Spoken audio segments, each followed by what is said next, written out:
You're listening to the Artist King Podcast. This is DTM of DeltaTangoMike.com, and this is the Artist King Podcast, episode 68. Please take the time to download the Artist King Podcast in your favorite platform and listen anytime. We would like to hear your opinions and suggestions, so please direct your comments to dtm@artistking.org. The Artist King Podcast is available on iTunes, Spreaker.com, Stitcher Radio, and ArtistArchive.com. V. Kottavei Williams is an artist by trade, an artist by profession, and an artist by choice. She's a teacher of art and an art experimentalist all in one. We had the pleasure of catching up with her in between her world travels, and you will enjoy her insight into what makes her experiment with mediums and themes.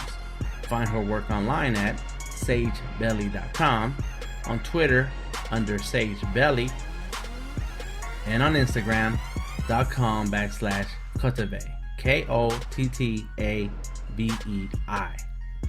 Remember that every month, Artist King will be giving away a 1-hour consultation with an art business mentor and a business coach at Azalea Creative in Inman Park. June's winner is on his way to identifying ways to reach art business goals. What about you?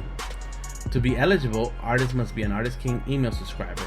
Visit www.artistking.org and subscribe now to get a chance to be one of those artists, plus receive updates on upcoming events, classes, meetups, workshops, and resources available to artists of all levels.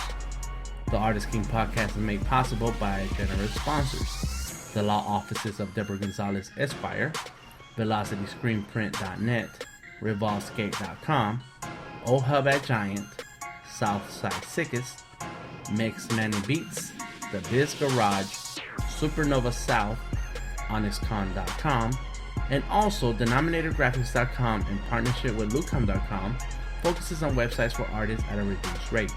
Check artistking.org for details. Now on to our artist interview with Kottavei. My name is Kottavei. Not my given name. I actually went through a trauma 25 years ago and had some priestesses change my name, and that was the name they gave me. And it actually means warrior, goddess of victory. That is nice. Yeah, I was like, yeah, I'll take that one. And it's legally my middle name, and I do all my artwork and publish all my books under that. There's not another Kottavei, so yeah. And that word comes from what language? India. There's an Indian goddess named Kali, and in the small regions, apparently, the Tamils call Kali Kottavei. Oh, okay. So, tell us what kind of work you do. I teach high school art and fashion design at Greedy High School, and it's the only vertically aligned fashion program in the nation in a high school. They do everything from conceptualizing all the way to the fashion show production. We have a huge show every year, over 1,000 people come. Really? To this high school fashion show, and it self-funds itself. What? So the money we make from the fashion show goes back into the program. So these kids learn how to come up with a concept, sketch their ideas down, make the patterns, the draping, the actual garments, and put the fashion show on. What? Yeah. That is cool. It's pretty cool. I like doing it. I know Grady does a lot of stuff that clogs up all of the 10th Street is like clogged up all the time. 8th Street. But it's good stuff. It's a really progressive school. And that's the only reason I can do it. I taught college for 4 years. I taught fashion design in college. And that was good too. Teaching at a high school is a little bit different because the kids are still trying to figure themselves out. But it's good. You get to, give them direction and hopefully, pull the ones who haven't quite found themselves and encourage the ones who have. Sure. Direction. And that's very progressive to have it in high school. Yeah. There's not another most programs across the country I've looked, they might have a class or two. It's a full program. I have these kids from 9th grade through 12th grade, the ones who get in, and they get history, illustration, pattern making. They learn how to sew. They learn how to put clothes together. And I also have a fashion club called the Zhizh Society. We made corsets for the fashion show last year. This year we're doing 1950s dresses and gloves, and so that club does things that I don't have time to teach them in class. So even if they don't decide to become a designer, they're getting all these skills they can use.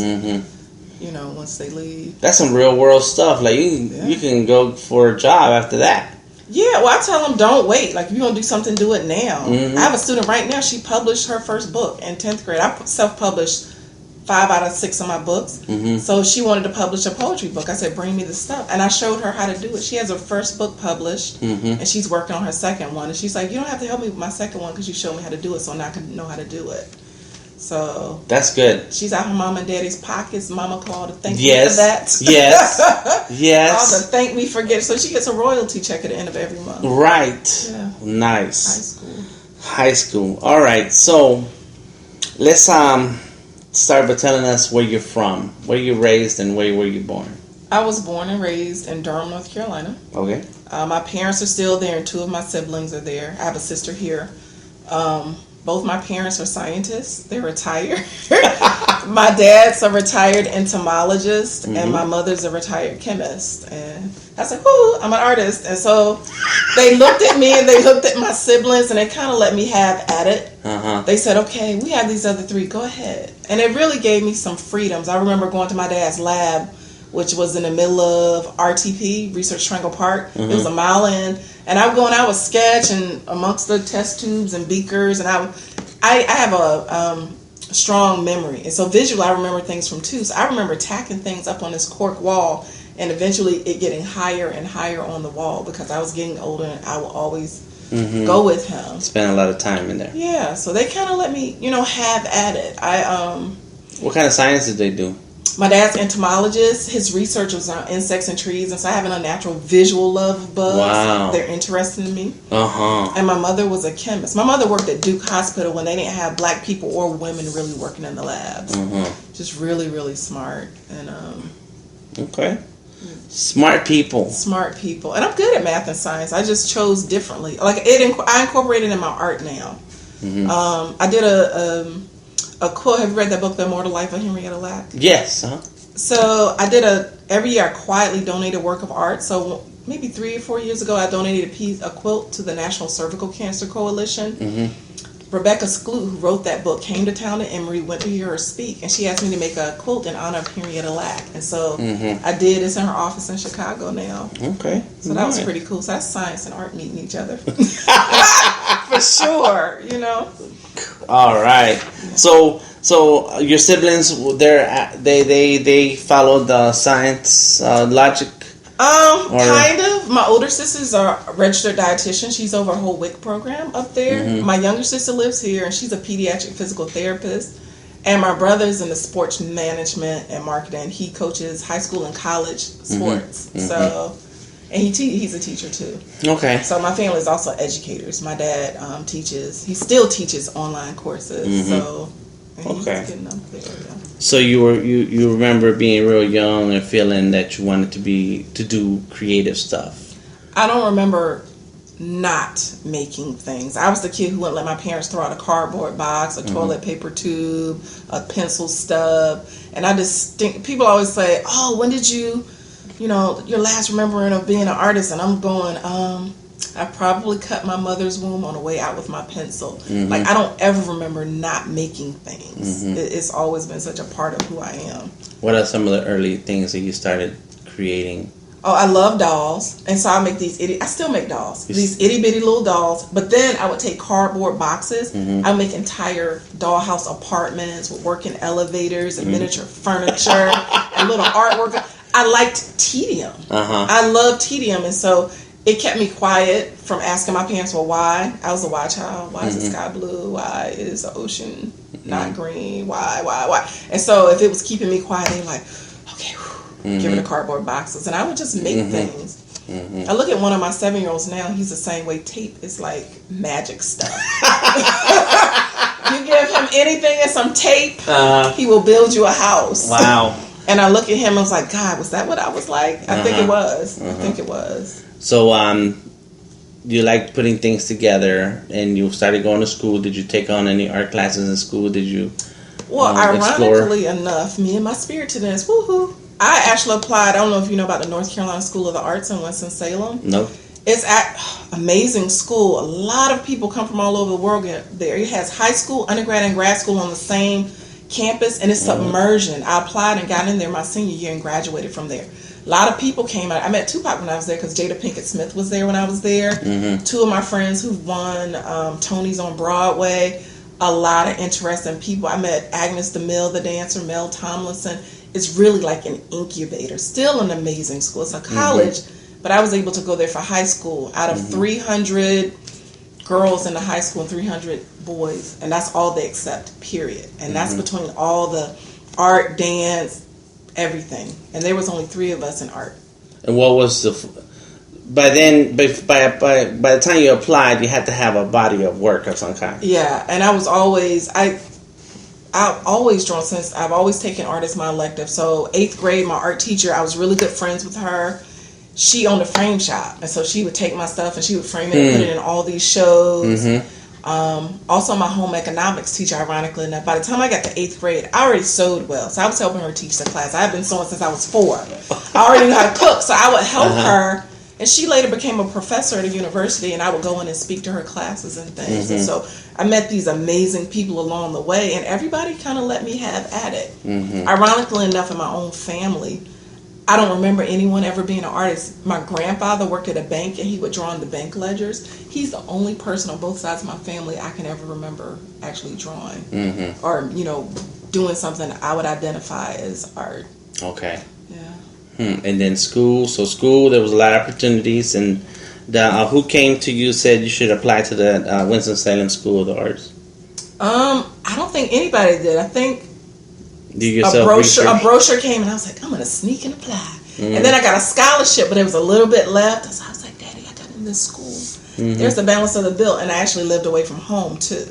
So it was a lot of things. And my dad kind of went up, and he walked around, and there was blue hair everywhere. It was quintessential art crowd. Piercings. And my parents are a little bit conservative. He was like, I don't know about this. But he let me go. Like, they always gave me the freedom to do me. And so I'm glad he did.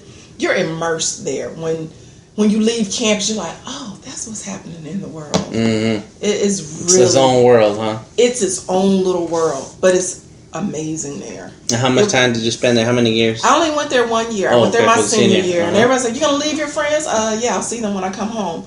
It was one of the best things I ever did. I'm so glad I did it. One of my favorite teachers was there. His name was Clyde. And he came in the first day of class. We had our stuff set up on our easels, and he was like, draw. And I jumped in and attacked it. Everybody else was like, well, what do you want? I said, draw. So after 2 minutes, he was like, stop. She's the only one that gets a grade for the day. The rest of you failed. Leave. What? Yeah, so the next day, he was like, draw. Everybody jumped in. So it's kind of like this raw learning. There was no coddling. There was no critiques or hardcore. And so stuff people normally don't get until college. I got in high school. So by the time I went to college, it was like, I don't care if you don't like my stuff. Yeah. Let me go back to the drawing board and see what else comes up. And so I think I got that part a little bit earlier than some other kids my age. And I met my best friend there, ironically enough. She's hilarious. Who's your best friend?